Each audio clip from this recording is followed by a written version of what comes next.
Well, good evening, everybody. It's a great pleasure to see you all here this evening. I'm Michael Rugg. I'm the director of the Center for Vital Longevity here at UT Dallas. And it's my great pleasure to welcome you to tonight's event. This event is put on by the center as part of its public outreach program in partnership with the Texas Instruments Alumni Association, representatives of whom are here tonight, and also with the support from the Jean and Bill Buziotis bequest to the center. And I'd like to give a special welcome tonight to members of the TIAA. You should be able to figure out what that acronym might mean. To the TIAA Executive Committee, as well as members of the Center's Advisory Council and the Directors Research Circle. Your support is hugely appreciated, and we welcome you here tonight.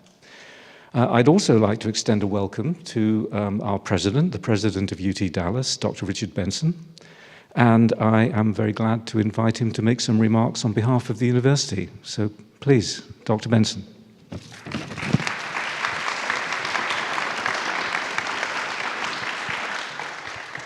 Thank you, Mick. So good evening, everybody. I've got some nice comments here, which I'll sort of maybe paraphrase from. So it's great to have you all here tonight. So on behalf of the University of Texas at Dallas, welcome to our beautiful campus. It's a beautiful day. So in fact, if you are a visitor, I invite you to go for a stroll, maybe after the talk. I think you'll enjoy it. And a special welcome to Dr. Frank Lin, who's here. I'm sure it'll be a terrific lecture. So, you know, as president of UTD, I'm proud beyond measure at what is happening here at this university. So I would ask your indulgence if I share a few brag points about the great story that we have to tell here about UTD. So I'm not a fan of US News and World Report rankings, except when ours is going up, which means I'm a fan all the time. We've been going up and up and up, which is very nice. So in the latest rankings, among public schools, we ranked 58th in the nation, up 14 spots from a year prior. And so we're third in the state of Texas among publics. And this is one of my running jokes, but when I go to Austin, I like to ask people, can you name the top 3 public universities in the state of Texas? And they always get the first 2. And then they pause on the third, even though I'm standing in front of them. So then I get to tell them. So there's reasons for this, of course. We have bright students, talented faculty and staff, remarkable facilities, and very impactful research. And we're going to get some measure of that today. And I will say research continues to be a very bright spot for UTD. Last fall, the Department of Defense announced a $30 million award to UT Dallas, our largest ever single award from a federal funding agency. And with this, we have established a center focused on driving innovation in battery technology and manufacturing. So this is something of great importance to the nation. And it's a priority for workforce development and defense readiness, and it will significantly increase U.S. battery manufacturing capability and the creation of new jobs by the hundreds of thousands. And it will help increase the domestic supply of critical raw materials. So UTD is in a unique position to lead this effort through a consortium that will leverage and stimulate over $200 million in private capital. North Texas will become the world's leader in battery technology. And by the way, the consortium includes schools such as the University of Chicago, Cal Berkeley, my alma mater, and 4 national labs. And we have an interesting intersection between facilities and research, and 2 of our new buildings have a great meaning for me. So one is the Edith and Peter O'Donnell Jr. Athenaeum, which is still under construction. This is our new arts and performance complex just south of here, and it will open this summer, which will be wonderful.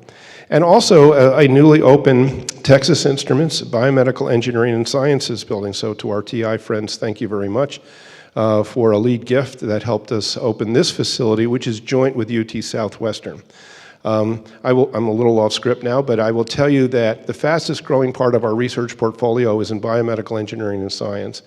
And about, maybe half of that is being done in partnership with UT Southwestern, and half we're just doing on our own. But it's a very exciting domain, and of course it includes the great work of CVL. A few other things, UT Dallas has a strong presence in Dallas. I also like to point that out. So we're in Richardson, Texas at the moment, and a lot of folks, take note of the fact that University of Texas at Dallas is in Richardson. But I always like to tell our friends we also have quite a presence in the medical district with facilities that are maybe on or adjacent to the UT Southwestern facilities. And CVL, of course, is one of the major programs that we have located down in the medical district of Dallas. So I'm very grateful to CVL. And if I can maybe get back on my script, but CVL has a very specific mission to better understand how aging affects the brain and the mind. And this is a quest that extends well beyond the center and the university and brings great value to the broader community. The CVL scientists, through their own research and far-reaching collaborations, could someday point the way to cognitive health for life. And I, for one, am immensely proud that UT Dallas attracts such remarkable scientists to our region. And it is an honor to count you among my colleagues. So thank you. And now, Mick, I'll turn the mic back to you, and you can introduce our special guest. Thank you.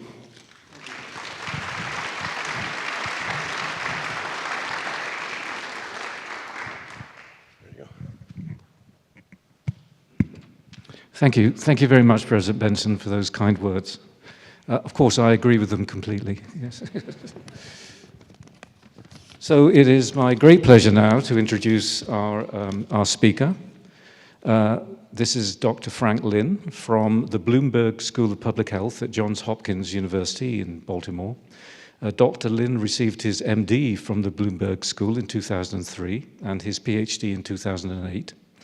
He is currently director of the Cochlear Center for Hearing and Public Health, and he's a professor of otolaryngology, medicine, public health, and epidemiology.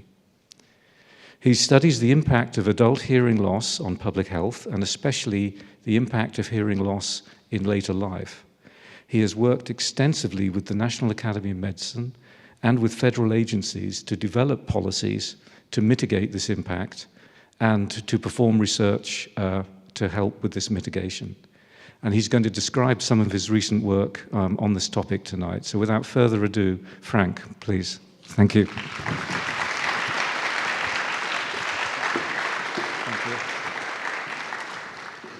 Good evening, everyone. It's going to give me a second to pull my slides here. And I want to thank all of you for being here. I know it's a Wednesday evening here. It's after work. There's some retirees in the room, though, so thank you for being here as well. And I want to thank really Dr. Rugg and all of you and UT Dallas for having me here. It's really an honor and a pleasure to be here for all of you and present such work to a broader audience. So as Dr. Rugg mentioned before, clinically I'm actually trained as an ENT surgeon, but how I spend the vast majority of my time actually is doing public health research at the intersection of where hearing and aging and public policy meet. So I'm going to take you through the story, and I'm going to start from the very beginning. I said epidemiological findings to achieve on public policy. But I'm going to go back a little bit further. I'm going to say from clinical insights and how that led to all this. And what I mean by this is when I was going through my training in ENT surgery at Johns Hopkins, this might hypothetically be a girl I saw named Maria, 7 years old, and this audiogram what it shows a mild to moderate hearing loss, so just to summarize it. And if you saw this patient, if I saw a patient in my clinic, this would be an urgent problem. This hearing loss has to be addressed in this child because it can impact how well she can engage in the classroom, how well she can engage with teachers. Because it's almost universally screened for now birth, and we would also address this hearing. Amazingly though, if you had the same audiogram, the same mild to moderate hearing loss, per se, the same mild to moderate hearing loss per se, and now Maria is now 72 years old, right? So the same hearing, the same functional impact upon communication and learning, and yet all of a sudden, I can tell you this audiogram, this hearing test, it was met by a clinician, it'd be a collective shrug. Be like, well, okay, Maria, you have some mild to moderate hearing loss, but a lot of people do your age. You could consider doing something about it, but you don't have to. So this always struck me as a paradox when I was going through my clinical training. The same hearing, critically important for a 7-year-old, and all of a sudden, not necessarily for a 72-year-old. And I think the reason for this general idea, this general notion years ago, was because hearing loss is really common. For all of us, no matter what we do, no matter how much we try, everybody's hearing changes as we get older. And it's because the inner ear is post-mitotic. The inner ear can't regenerate, so everybody loses a little bit of hearing as all of us age, to the point where basically the prevalence of a clinically significant hearing loss, it basically doubles every age decade. So by the time we look at people 70 and above, nearly 2/3 of everyone 70 and above actually has a meaningful hearing loss. So if it's, so many people have this issue as we get older, how could it be a problem, right? It's just gain some white hair, some wrinkles, it doesn't really matter, right? It's so common. But if you think about it enough, that really didn't jive with what I observed clinically. And more importantly, it didn't jive because I think a lot of times there are some basic questions that really remained unanswered. Yes, hearing loss is common as we all of us age, but are there in fact consequences? And to do that, you really need to do epidemiologic studies, studies of large groups of people. You see who has hearing loss, who doesn't. You adjust for different things like age and diabetes, comorbidities, and you see is hearing loss related to other outcomes. Then from there, what happens if we treat it? Doesn't make, if hearing loss is associated with adverse outcomes, if you treat it, doesn't make a lick of difference. And to that, you need randomized controlled trials. And finally, if so many people have hearing loss, how do you even effectively address that at the societal level if everyone has hearing loss and hearing aids are $4,000, right? So you realize these questions, when they were applied to adults, these questions really hadn't been answered yet. In contrast, for kids, they have. We know the impact of hearing loss in children. We know how to treat it. We have universal newborn hearing screening. So these questions have been answered in kids, but had never really been studied in adults. So this really bothered me. So this is how I began my research about 10, 15 years ago at Hopkins. Inspired my clinical work, beginning to ask these very, very basic questions, pulling together methodology from across public health to answer these very basic questions. So I'm going to take you through today just how I've been thinking about this for the last few years, how we've gone from those clinical insights to epidemiology, then to a trial, and ultimately now to what's public policy in the United States. And I'll say, when I began thinking about quote-unquote consequences of hearing loss many years ago, what I really got inspired by was a study that was published in 1989, many, many years ago, 35 years ago. And it was published in JAMA, which is one of the most premier medical journals in the world. And it was a case control study. And case control studies were the lowest level epidemiologic evidence. Like 100 cases of dementia, 100 controls without dementia, and they looked at who had hearing loss. And lo and behold, they saw this very, very clear relationship between the severity of hearing loss and the odds or the risk of having dementia. And this has been in the literature, but amazingly, nothing had been done with it. And yet, this is sort of jived with what I saw clinically. And the reason why nothing had been done for many years is because I think it's in a gray area.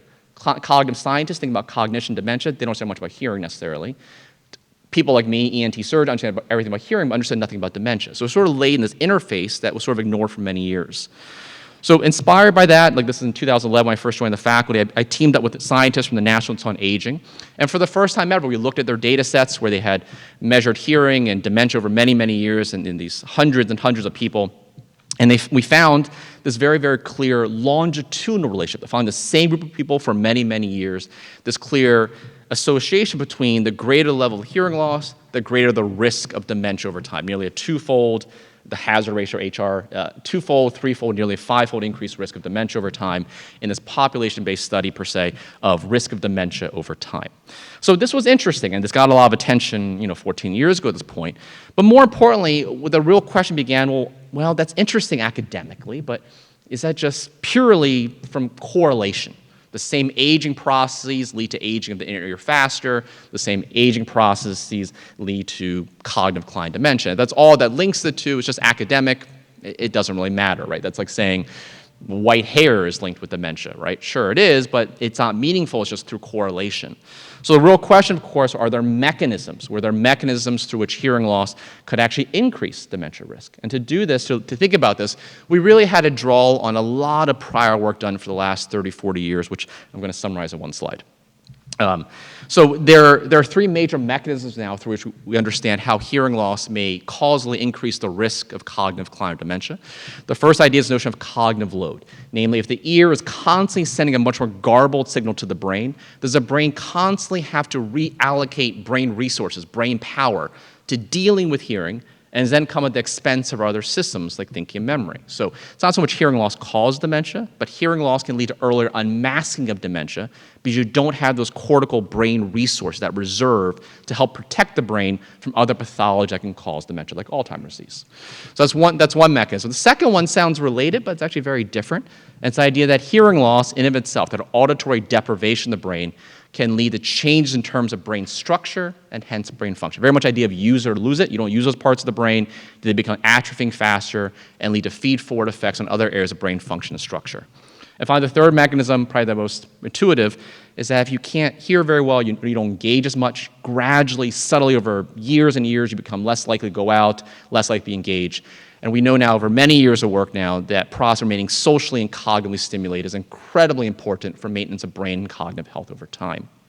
Now, the reason why these mechanisms were important when we began laying them out many years ago is because it suggests it's not just one pathway, right, that could lead to it. There are probably many pathways through which hearing loss could actually increase the risk of things like cognitive decline and dementia over time. Now, since then, I'll tell you, there have been many, many other studies done. I'm not going to go over all of them. There are many epidemiological studies done by our group as well as other centers from around the world. But I think one of the best summaries of this is really this figure. This is from the Lancet Commission on Dementia. The Lancet is a very prestigious British journal. And when they convened a panel of experts from around the world to look at all the existing literature that's out there looking at risk factors for dementia, when they rank ordered all these risk factors, they basically concluded that hearing loss may in fact be the single largest potentially modifiable risk factor for dementia. And the reason why they concluded is because the studies that have looked at hearing dementia have suggested a pretty high risk ratio between greater hearing loss and risk of dementia, but more importantly, because hearing loss is really, really common. This is not a rare risk factor. This is prevalent in almost the majority of people as all of us age. Now, this gets interesting, right? Because if we think then hearing losses could be this incredibly common and a relatively strong risk factor for dementia, and there are these mechanisms, right? The next step for me then as a clinician now, this is all academic until I see a patient, their question's going to be like, well, does that mean if I actually address any type of hearing impairment I have, I actually address it by using hearing aids, for instance, would that lower my risk? Could that attenuate that risk of cognitive decline or dementia per se, right?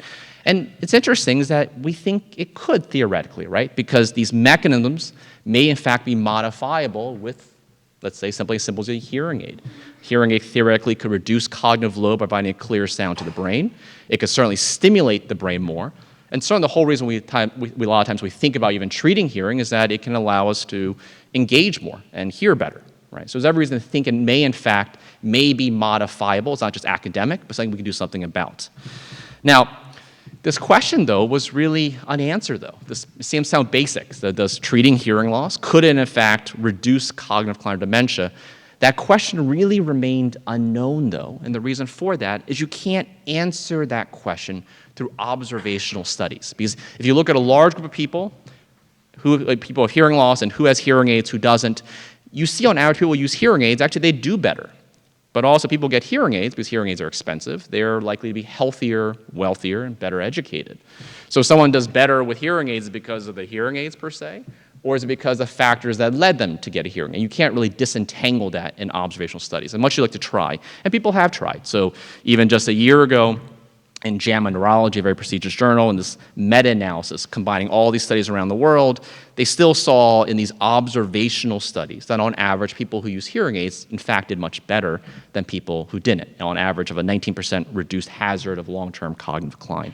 But really, no prior randomized trial had ever answered that question. To really answer the question, does treating hearing loss reduce cognitive decline or dementia, you have to have a randomized controlled trial. So that earlier clinical insights that led to the epidemiologic work then led to this notion of doing a definitive randomized trial, gathering a large group of people, flip a coin, they either get hearing intervention or not, and you see what happens over time. So that's the whole basis of something called the ACHIEVE trial. It's a cute acronym for the Aging and Cognitive Health Evaluation Elder Study, which was designed to answer that very, hopefully, simple question. Namely, in fact, if we in fact treat hearing loss in older adults, can we in fact reduce the risk of cognitive decline, maybe even dementia over time? What I'm going to share with you today are the main results of the ACHIEVE trial, namely cognitive decline, which is the primary outcome, which was released last year in July. And I'll also talk to you a little bit today about some of the preliminary results, too, of how hearing intervention may affect, in fact, the brain as well. I'll say at this point, though, what I'm presenting on behalf here is much of a much larger group of people. This represents now over a decade of work funded by your tax dollars through the National Institutes of Health. Sourced from 8 different universities across the United States, over 60 different investigators and staff. This represents about a third of the people involved in this trial. So doing a trial at a multi-site level across the United States takes a lot of time, takes a lot of personnel, it takes a lot of funding. So this is what you're seeing, the broad result of a collaborative research group over many, many years now. Now, the achieve study design, I'll tell you, any clinical trial fundamentally is conceptually simple. Because what you're taking is you take a large group of people, in this case 977 people, who are between the ages of 70 to 84 years old. They had mild to moderate levels of hearing loss. That's basically about 50% of people in that age range would have that level of hearing loss. And they also were otherwise cognitively, essentially intact, basically, people living in the community. Now, these people, though, they came from 2 different study populations, and I'll go over why that was in a second. But about a quarter of people came from an existing, just this heart health study that's been going on for many, many years. Another 3/4 of people, we call the de novo cohort, the new healthy community volunteers, came from people who are newly recruited into the study between the ages of 70 to 84 years old, people recruited from Facebook ads, newspaper advertisements, things like that. These 977 people basically flipped a coin, essentially. I mean, statistically, it's flipped a coin. And half got hearing intervention. They got hearing aids, things like that. Other group met with a health educator with a control intervention. So we controlled for the amount of time people saw study personnel, because that's important. Even just seeing study personnel could possibly be good for your cognitive health. They were then followed for the next 3 years. Every 6 months they were followed, and then after 3 years, we again measured cognition over time. And we asked for 3 years, do people get hearing intervention versus the control? Do they in fact do better? Now, I mentioned this before, but the ACHIEVE trial came from 2 different populations. The reason for that is we based the ACHIEVE trial within an existing study called the ERIC study, the Atherosclerosis Risk and Community Studies. And the reason we did that is because starting a new multi-site trial takes a lot of time, it takes a lot of effort. So if you can utilize existing resource, it makes it a lot more efficient. The ERIC study has been going for nearly 30 years and involves 16,000 people recruited from a random sample of the population many years ago, followed to the present day just conveniently. So the ACHIEVE study, we recruited from the existing ERIC cohort, people who are eligible based on age. A lot of them were too old at that point. So about 238 people came from the ERIC study. The rest of the people came from just new healthy community volunteers, literally people who were responding to Facebook ads to join a new healthy aging study. You can imagine a random sample of the population versus really healthy volunteers may be a little different, but you'll see that later on how different they were, in fact, and that's very important in terms of understanding the final results of the study. People, again, they're randomized. They got either hearing intervention or they basically got this control intervention, right, which is basically one-on-one sessions with a health educator going over topics like nutrition and diet and physical activity. So basically everyone got something, but one group got their hearing treated, other group basically got a control healthy aging education intervention. The outcomes from the study, again, I mentioned just baseline, we measure their cognition, then every 6 months thereafter. The primary goal of the study was to look at global cognitive decline. I'll define what I mean by that in a second, but basically global thinking and memory abilities. And there's some other secondary outcomes I won't go over too much today, but I will go over briefly the brain MRI data at the very, very end. Now, measuring cognition is not easy. That's why it helps if you have an existing protocol for how you measure it well. In this case of the ACHIEVE study, we utilize this existing battery of thinking and memory tests, about 10 total tests. The key thing to note, though, is these 10 tests, these tests are not completely auditory dependent for the most part. So if someone's doing poorly, it's not because they can't hear the examiner. These are even usually auditory visual or visually based tasks only. For the couple that are only auditory, we even verify ahead of time someone can understand speech correctly in a face-to-face quiet room, which is usually not an issue for most people unless you have a very severe hearing loss, but they were not in the study. Just summarize really briefly then, when we have those 10 neurocognitive tests, from that, you can extract essentially one global cognitive factor score. You think about just averaging all the tests together, you get a score, basically, essentially. A little fancier than that, but same idea. The way then we interpret that score, though, is you have that score, average essentially, and then we normalize it to the mean. And what I mean by that is we rescale it. So if your score is 0, it means you're right in the mean of those 977 people. If your score is 0.5, it means you're half a standard deviation away from the mean, in terms of positive side. If you're negative 0.5, it means you're half a standard deviation below the mean. So it's easier to interpret these numbers. They're not random numbers per se. Likewise, to interpret change over time, if you decline by negative 0.5 standard deviation units over 3 years, it means you've changed half a standard deviation unit, and that's actually clinically significant, right? Likewise, if you stay stable, then you stay stable. But that's how the numbers are scored. But you'll see the numbers a little later. Briefly now, the study itself, this is just going some sort of stock figures. To recruit nearly 1,000 people, it took about a year and 9 months. It takes a lot of time. That's what you're seeing. We began January 2018, all the way through October 2019 is when we recruited people. Then we followed them for the next 3 years through a pandemic, mind you. And fortunately, over time, just you can figure on the left there, 3 years later, through a pandemic, we fully captured complete data on 90% of people 3 years later. This is really, it seems like, oh, that's great. This is really pretty much unbelievable for a trial. And the reason for that, these are older adults, people move away, people pass away, people get sick, they don't join. But to capture 90% of people fully 3 years later, we lost 10% for various reasons, usually due to mortality, unfortunately, is really, really good. So we're seeing very complete data here, which is really important because you don't get a valid study result unless you have complete data, as best you can. Now, this I'm going to share with you briefly. These are just some of the baseline demographic and clinical characteristics. And normally, if you share this in a clinical trial, it showed you how the hearing intervention group and the control group are similar. And I guarantee you they are because we randomize. What I'm showing you here is a little different. I'm showing you how different in fact are the two cohorts that characterize the study. Named the ERA cohort, who represent a random sample of the population, versus de novo, who are new volunteers who responded to ads, right? And you can imagine people who newly volunteer, who respond to a Facebook ad, may be a little different than a random sample, and that's exactly what you see.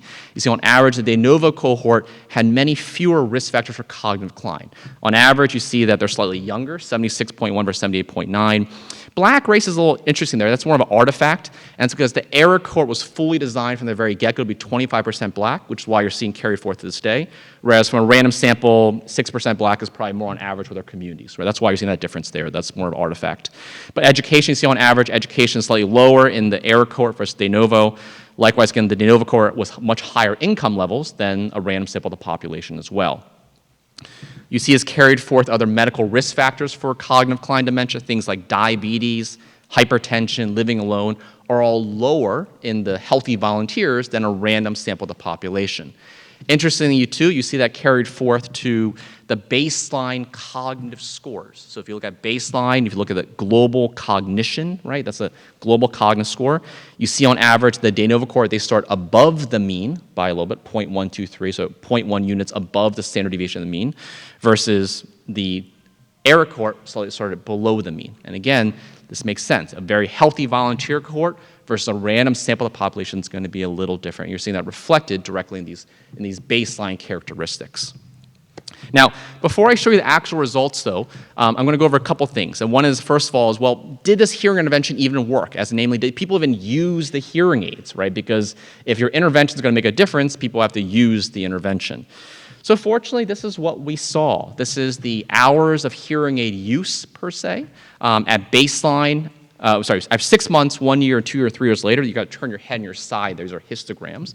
But you see the median use of hearing aids at 10 months was about 6 hours, at 6 months was about 10 hours per day. And 3 years later, again, through a pandemic, we're seeing the median use still being about 7 hours per day. That's really good. And you have some variation, right? People stay home all day. They may not have to use it much. They use it less. Some people use it more. But overall, 3 years, we're seeing consistent use 3 years later. Now, importantly, does that actually trickle down and actually, is it improving someone's life per se, right? Namely, this is a scale, it's called the self-perceived communication impairment, asks questions about, do you struggle in conversations? Are you embarrassed in social situations? So things like that. Higher scores are worse. If you look on the left first, that's a control group. So the control group starts with a score of around 14 at baseline. And over 3 years, they actually get a little worse, which makes sense. The control group, their hearing is not being addressed formally, so their scores actually get worse over time. In contrast, if you look at the hearing intervention group, their HHI, these hearing handicap scores, drop within 6 months, and they stay down over 3 years. So clearly, the hearing intervention is having some type of benefit in terms of actually even just hours of use, as well as self-reported communication function, right? All right. Well, does that carry forth? And do people actually 3 years, do they have less loss of thinking cognitive memory abilities? Do they have less loss of thinking memory abilities after 3 years with the hearing intervention versus control? This is a busy slide, so I'll go through it slowly. So this shows now the summary data. If you look at the top left, on average, over 3 years, the control group, their cognitive levels decline by about negative 0.202 standard deviation units, so they declined a little bit over 3 years. In contrast, a hearing intervention group, negative 0.200. So that difference, there really is no difference, right? So on average, you would say in the total cohort, there's no difference. Both groups declined cognitively a little bit, but it was the same with hearing intervention versus control. If you look at the three secondary, what we call cognitive domains, looking at specific aspects of cognition, executive function, language production skills, naming objects, and memory, same thing. I mean, maybe more of a signal with memory, maybe you have a slower rate of loss with hearing intervention, but clearly nothing to write home about. So this was discouraging at first pass, right? That you're not seeing hearing intervention really delay or reduce cognitive decline.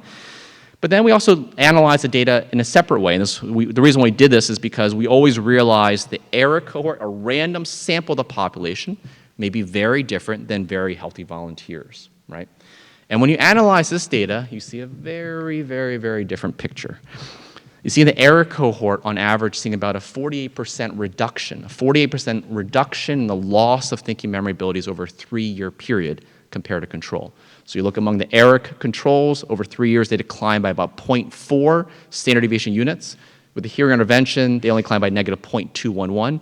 That corresponds to about a 48% reduction in cognitive decline over 3 years with the hearing intervention versus control. You see that trickled out to the 3 separate cognitive domains, so it's the same difference almost. You're seeing a very strong magnitude of difference. That hearing intervention, it seems to be protective and helping maintain cognitive health over time in the ERIC cohort. In contrast, in the de novos, not much. So why is that, right? Why is there such a big difference between these two groups? And it becomes clear if you look a little more closely at the data.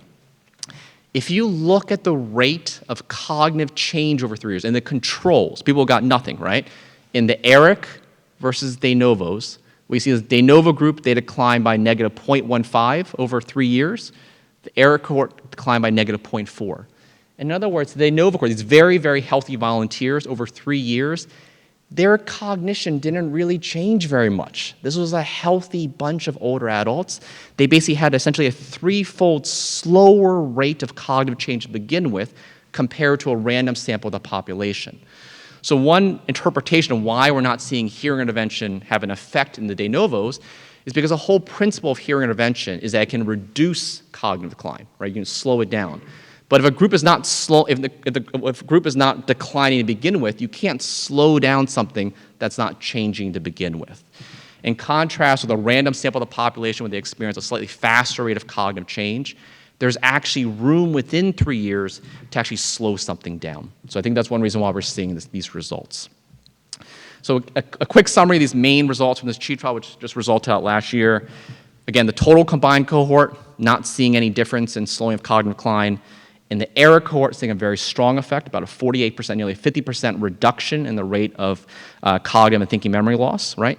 Meaning that we think we're seeing a population that are at risk for cognitive decline actually have an effect within 3 years of slowing cognitive decline. Not seeing an effect in de novo, but again, with a very slow rate of cognitive change over 3 years, you can't slow down something that's not even declining to begin with in a good way.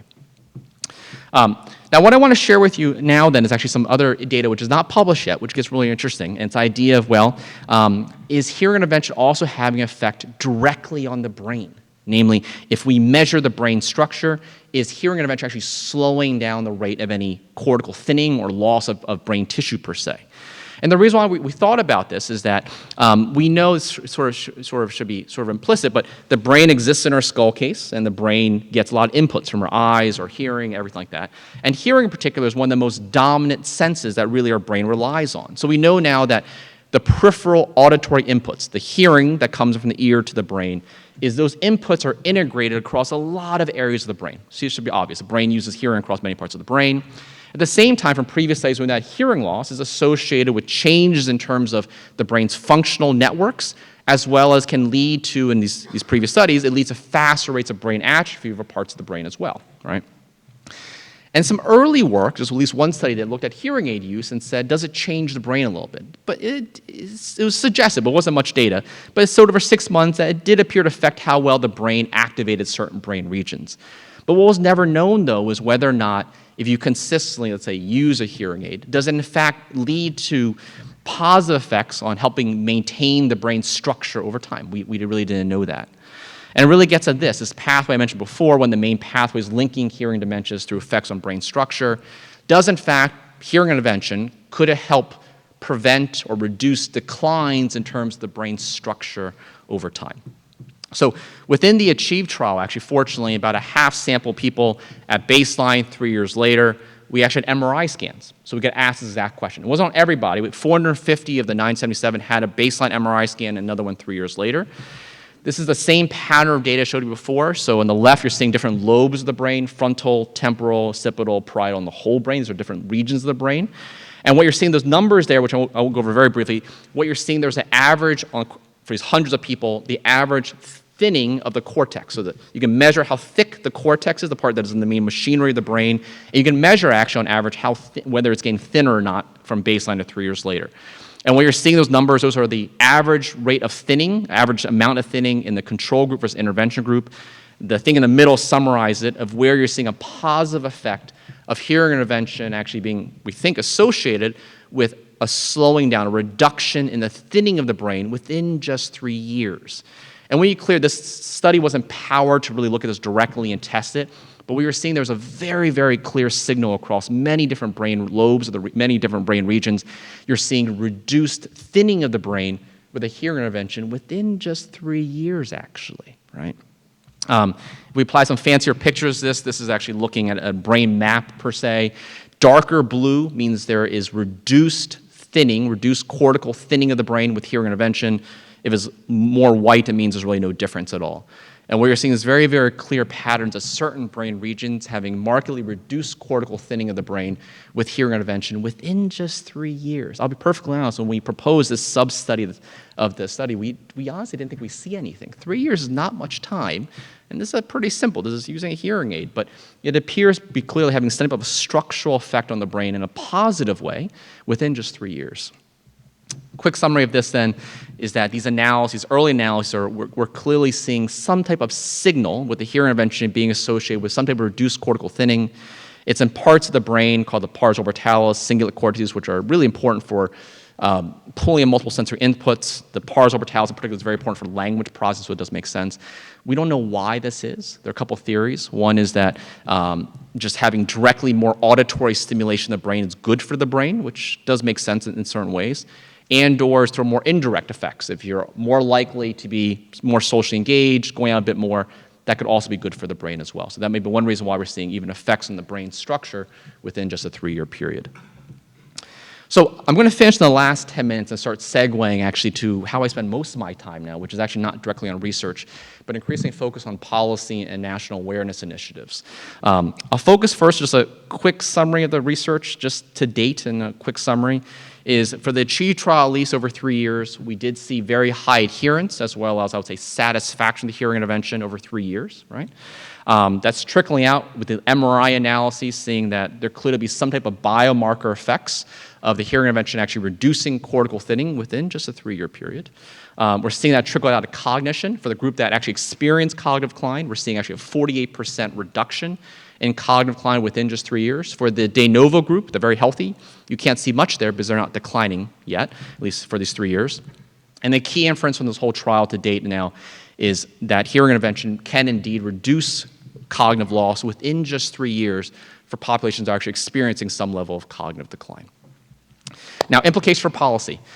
I'll say that from a clinical point of view, as well as governmental policies, it always requires extrapolating scientific evidence and balancing risk versus benefit, right? No trial, no study ever covers everything, so it's somewhat you got to extrapolate it to your situation, and you always have to balance risk versus benefit.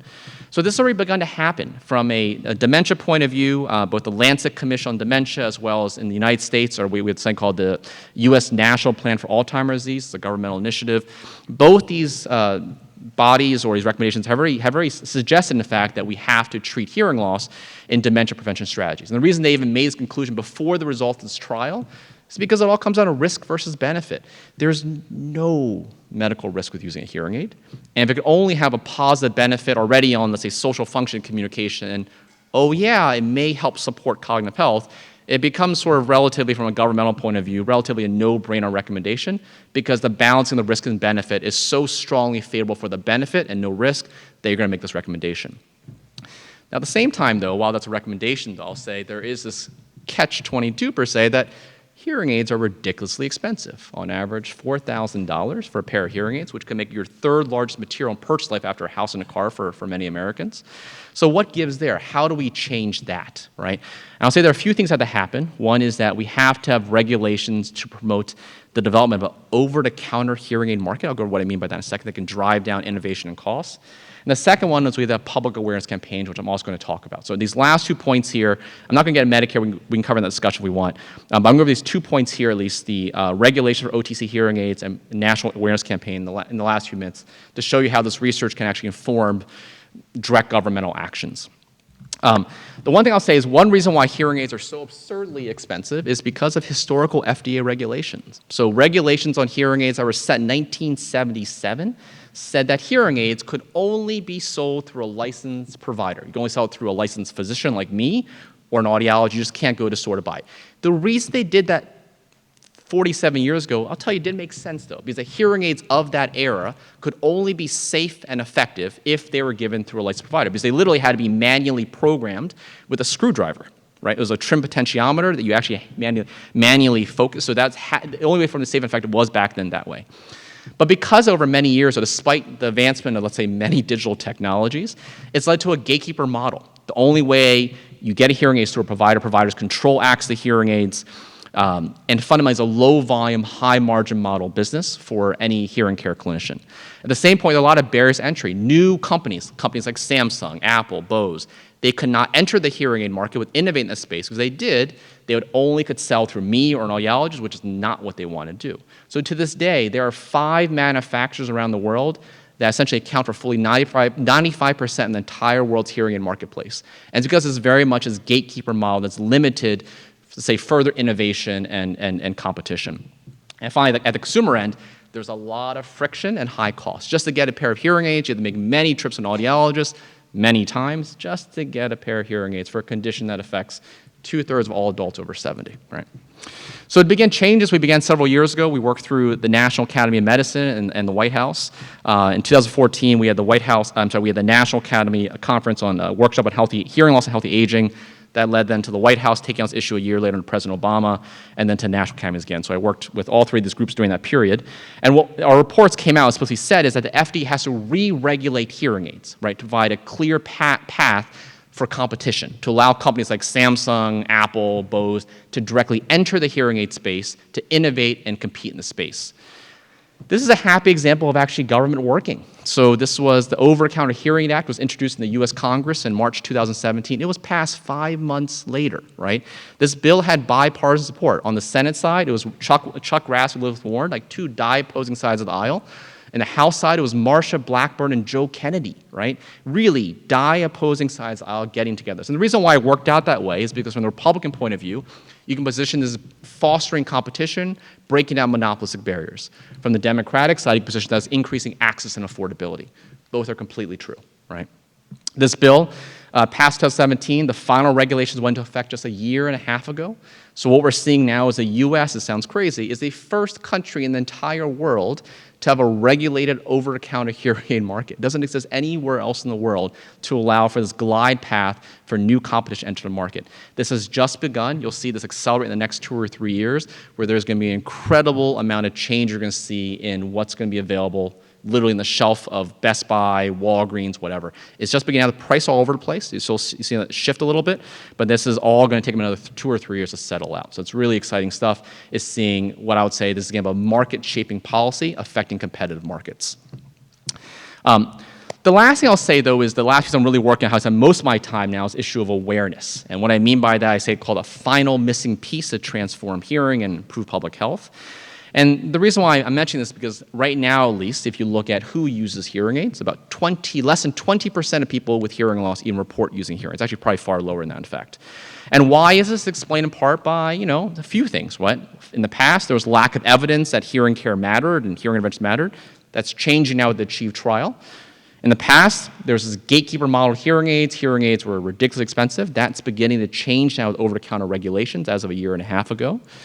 But this last piece, though, is that there's still a tremendous amount of awareness and stigma, right? For many people, it is like literally a life event to get a hearing test and get a hearing aid. Really, you have to personally admit to yourself, right? And oftentimes, the amazing thing here, I'm guessing even in a room like this, the vast majority of people, the last time you may have gotten your hearing tested was back when you were 7 years old, right? So despite hearing being so important, wonderful policies creating competitive hearing aid devices and innovation, yet if no one knows they're hearing, it doesn't really matter, right? So how do you change that? How do you change that foundational piece of awareness and stigma? And to that I'll say, numbers really help. Top left, blood pressure. People probably know roughly their blood pressure. You might know your step count. If you have diabetes, you might track your glucose on a daily basis. You might know your weight. These are numbers that we're all familiar with. They're rooted in medicine. There are 4 principles of a commonly used health metric that meets the lay public. Is those numbers have to be universal. You get the same number here in Texas, or in Maryland, or in China, or in Australia, right? They're universal.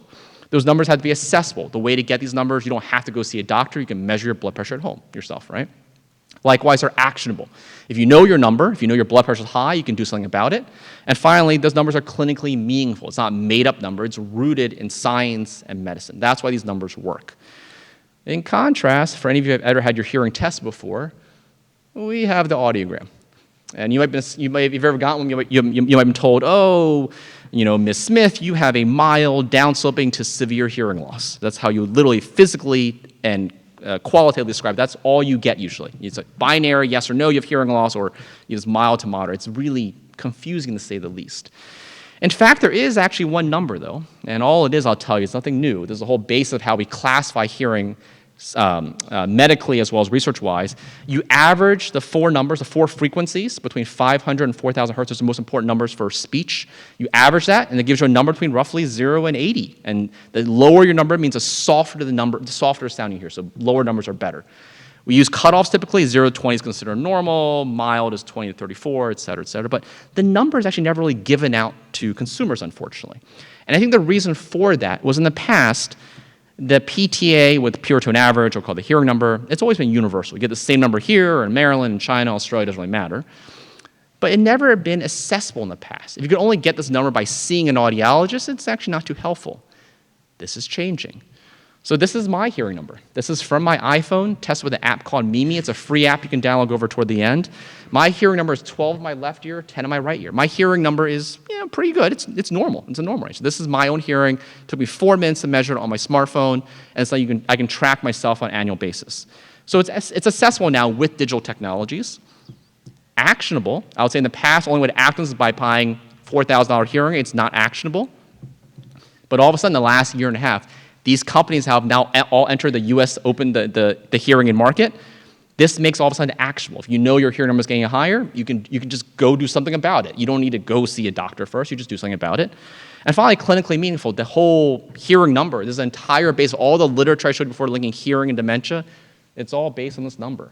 So if you want to contextualize that science for yourself, you have to know your hearing number, right? The final thing I'll say is that I think what's really important to know too is that it can change perceptions of hearing. And the reason why I say that is when I measured my hearing number a few years ago, it's a 12 and a 10. I was like, that's great. My hearing is great. I'm 47. My hearing is still very, very good. But then I had my daughter at the time, who was 16 at the time, I guess 17 at the time. I had her measure hers. Hers is a -3. Her hearing is exceptional, right? And it's because she's 17 years old. But when I saw her hearing number, I saw mine, I was like, oh, God, right? Like, I have gotten worse, right? And if I think about it enough, if I'm in a busy restaurant with her, I don't hear as well as she does. And it's because my hearing has gotten worse. I don't meet the threshold of hearing loss, per se, but my hearing has gotten worse than hers. Because hearing is not a yes or no. It's your hearing changes over your lifetime. So no number can fundamentally empower how you think even about my own hearing. So where we're going right now is my last slide, is under development at the Johns Hopkins Bloomberg School of Health. We are launching actually a national awareness campaign beginning this fall. And the whole entire goal of this initial national campaign that we hope to go leverage internationally in the next couple of years is to really empower a generation of people around the world, beginning of teenagers through adults. It's just to understand and to know your hearing in order to understand and optimize your hearing across your lifetimes. It's not whether you have hearing loss or not, just what is your number, and if it's getting higher, do something about it, right? And because these numbers, metric matter, much like blood pressure, weight, anything like that, numbers matter. We're releasing actually this fall in November. That's when the national campaign is going to kick off. There will be a free Johns Hopkins hearing number app. You can download on Android or iOS. They'll be able to download it free. You can track your hearing number. I told you, actually, we do it now with a few different apps, and they're new on the website. These apps are a little wonky, though, because it's sort of buried down where they report the number. The Hopkins app we're building will release for free. We're not collecting any data on it. It's going to be purely just, we're not trying to monetize it. It's going to make it very, very simple to measure your hearing number. You can just track it over time. The role of this campaign will begin essentially later this year with a goal to go internationally, to change a whole generation of people around the world for how they understand and think about hearing across their lifetimes. I'm sorry, last slide. This is a closing slide. And I think I do see that there's some foundational pillars for how you transform hearing and improve public health, namely, I'll say, even cognitive health. And you have to have evidence, you have to have policy, and you have to have awareness, right? So we've gone through these two different phases. The awareness piece is the last piece we're working on right now. And I think hopefully you agree is that this is a story where effective collaboration across academia, government, NGOs, industry can really, really drive change at scale if you bring all these entities together, which is what's happened over the last few years. Last thoughts, huge thanks again. This is just a brief list of all the people who've worked on the ACHIEVE trial and other studies over the past many years. Generous knowledge to funding support. All this funding that you've seen today has come from your tax dollars. Thank you very much from the National Institutes of Health. And finally, just a few websites for those interested. The ACHIEVE study website lists all the ACHIEVE study results and ongoing research. The hearing number campaign, you can download the app and eventually, and you can learn more about it now. And finally, the website of the center I direct at Johns Hopkins. Thank you very, very much for your attention.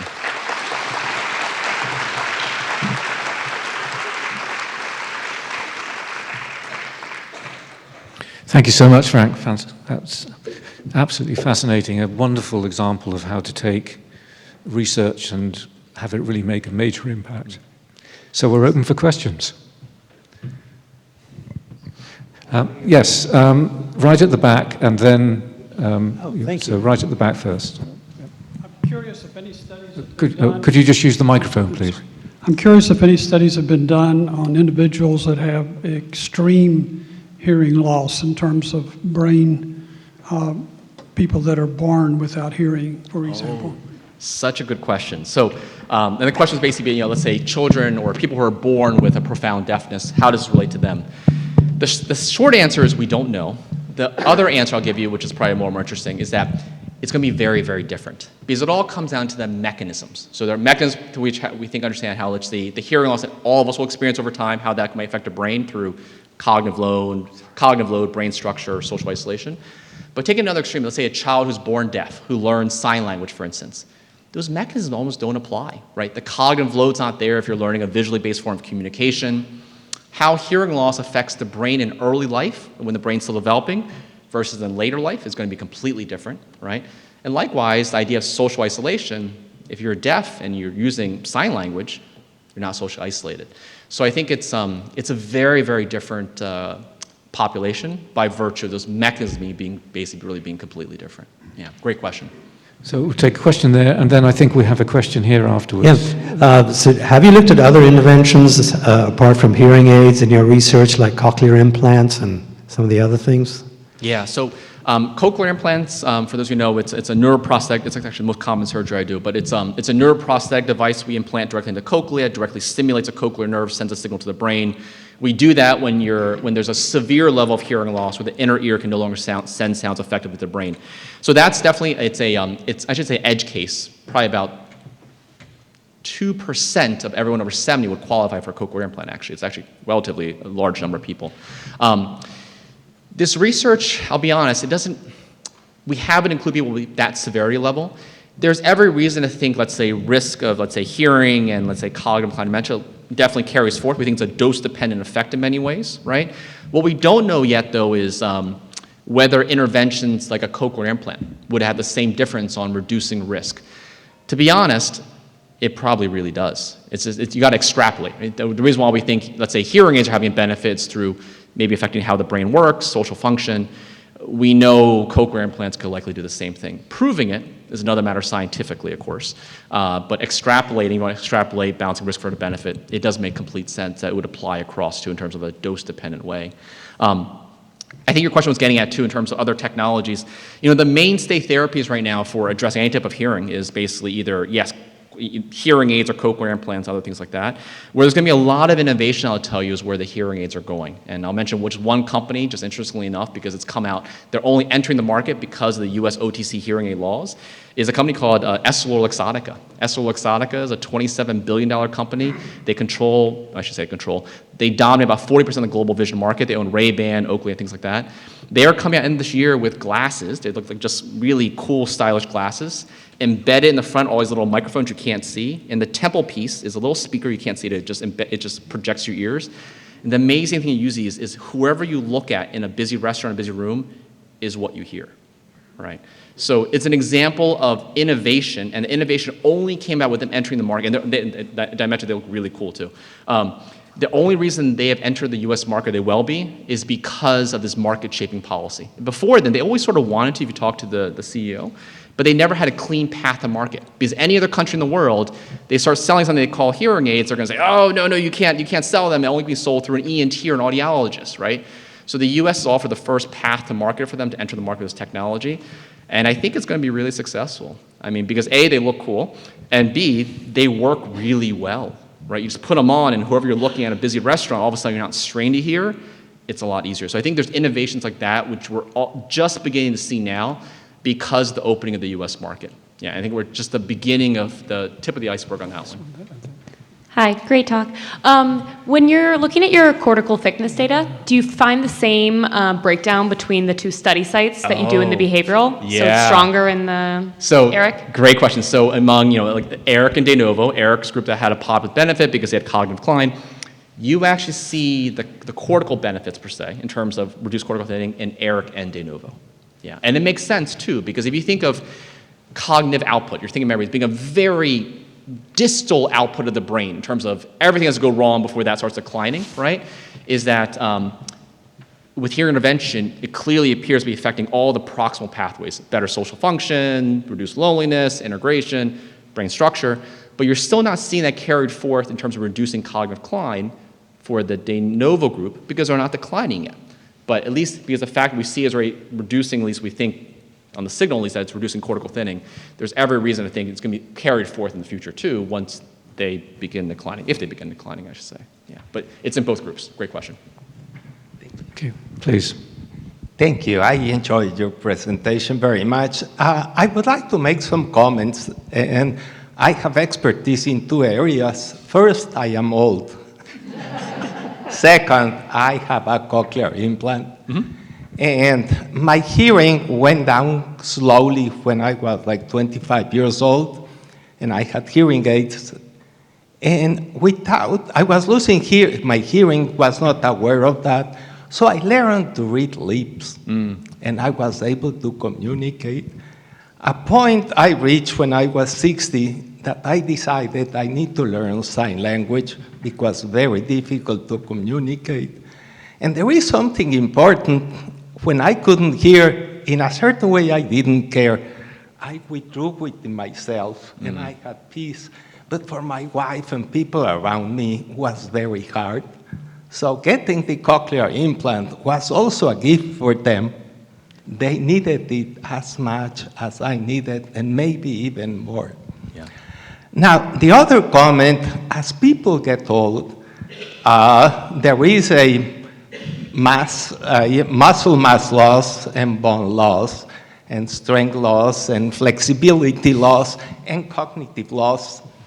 So I believe that in one of your studies, you can have two groups, just people, whatever, but to know whether people exercise, whether people are active with nature, whether people are engaged in art, because I may not be able to hear.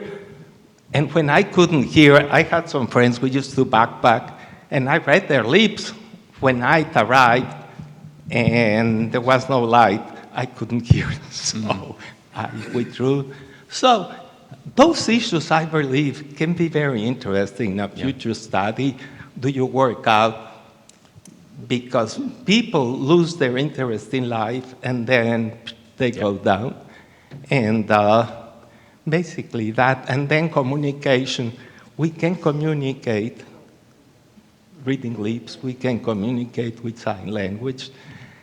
and solitude sometimes is good. So thank you for allowing me to make Thank my you so much. comments. Yeah, I completely agree with your points, and you're Thank absolutely you. right. I mean, your experience where, when we talk about, I mentioned this earlier, when we talk about hearing, there's the encoding by the ear and then decoding by the brain. It's fundamentally, from an engineering point of view, it's all hearing is encoding and decoding, right?